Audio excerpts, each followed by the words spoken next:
Men Svizatel mehmonxonasida ish faoliyatimni boshlaganimga 1 yil bo'ldi. Hozirga qadar biz yangi desertlar, yangiliklar, juda ham ko'p shirinliklar ustida ishlayapmiz. Konditorskiy bu meni hayotim. Bu nafaqat kasb, bu meni tanlagan yo'lim, ish yo'lim desam to'g'ri bo'ladi. Ko'pchilik keladi, bu haqiqiymi deyshadi. Yo'q, shunaqa shirinligimiz, ichidagi ingrediyentlarni aytib o'tamiz, mehmonlarga tushuntirish beramiz va mehmonlar shirinliklarni tatib ko'rib, juda ham mamnun bo'lib ketishadi. Men nimadan zavq olaman? Mehmonlarimiz shirinliklarimizni yeb, bizga yaxshi komplimentlar bildirib ketishadi.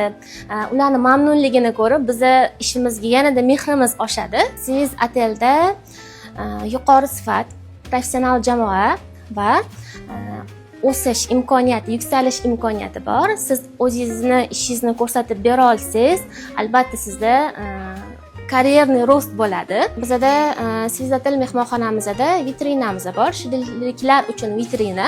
Ana o'sha vitrinani biz har kuni yangilaymiz.